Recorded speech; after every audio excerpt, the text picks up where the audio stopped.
Good evening అందరికీ. ఎక్కువగా మాట్లాడడానికి ఏమీ లేదు. Block buster written all over అలాంటి ఒక హిట్ కళ మొదటి నుంచి కనిపిస్తూ వస్తున్నది. ఈ సినిమా టైటిల్ విన్నప్పటి నుంచి సూర్య గారు మంచి సక్సెస్ స్ట్రీక్లో ఉన్నారు. తెలుగులో ఆయనకు ఎప్పుడూ ఒక కల్ట్ ఫాలోయింగ్ ఉంది. ఆయన సినిమాలంటే జనం ఎదురు చూస్తూ ఉంటారు. ఆయనతో చాలా సినిమాల్లో పనిచేశాను. ముఖ్యంగా ఈ సినిమాకు పనిచేయడం చాలా స్పెషల్. అందున జీవి ప్రకాష్ గారి సంగీత సారథ్యంలో నేను ఒక 3 పాటలు రాశాను. ఆల్రెడీ ఇన్స్టాగ్రామ్ ఏమంటాం యూత్లో మంచిగా వైరల్ అయినటువంటి పట్టాంబూచి నేను బటర్ఫ్లై అనే పాట, తర్వాత రిలీజ్ అయిన వెడ్డింగ్ సాంగ్ ఒకటి రాశాను. ముఖ్యంగా నా మనసుకు దగ్గరైనటువంటి ఇంకో పాట ఉంది, అది ఇంకా రిలీజ్ అవ్వలేదు.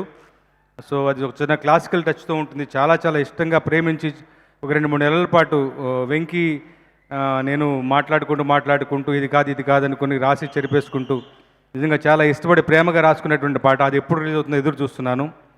వెంకీ ఎట్ల గురించి చెప్పాలి అంటే తను చాలా రోజుల నుంచి పరిచయం. తన బిగినింగ్ నుంచి కూడా ఒక రైటర్గా త్రివిక్రమ్ గారికి వీరాభిమాని, మంచి రైటర్. ముఖ్యంగా తన ఎంచుకున్న కథలు విలక్షణంగా ఉంటాయి, కొత్తదనంతో కూరుకుంటాయి, ఒక క్లాసిజం ఉంటుంది అతని అతని యొక్క టేస్ట్లోనే. ఆ టేస్ట్ ఈ సినిమాలో పరిపూర్ణంగా రిఫ్లెక్ట్ అయ్యింది. అలాంటి ఒక మంచి టెక్నీషియన్కి సితారా ఎంటర్టైన్మెంట్స్ లాంటి చిన్నబాబు గారు, నాగవంశీ గారు లాంటి ఒక వినోదం దొరికింది అంటే ముఖ్యంగా త్రివిక్రమ్ గారి ఆశీర్వాదం. అలాంటి ఒక వినోదం దొరికింది అంటే ఆకాశమే హద్దు. అలా ఈ సినిమాని తీర్చిదిద్దాడని భావిస్తాను. వెంకటేశ్వరు నాకు కథ బాగా తెలుసు, చాలా థ్రిల్ అయ్యాను. మంచి ఒక ఎవరు పట్టుకునేటువంటి ఒక పాయింట్, చాలా మంచి కథ. ముఖ్యంగా ఫ్యామిలీస్కి బాగా నచ్చేటువంటి సినిమా. ఉభయ రాష్ట్రాల్లోనూ ఈ సినిమా రేపు 14వ తారీఖు రిలీజ్ అయ్యి ముఖ్యంగా అంతా మంచి మా చిన్నబాబు గారికి, నాగవంశీ గారికి, సితారా సంస్థకి మంచి లాభాలు సంపాదించి పెట్టి, లాభాలతో పాటు మంచి పేరు ప్రతిష్టలు సంపాదించి పెడుతుందని ముఖ్యంగా నేను బలంగా భగవంతుడిని ప్రార్థిస్తూ సెలవు తీసుకుంటాను. Thank you so much. Thank you.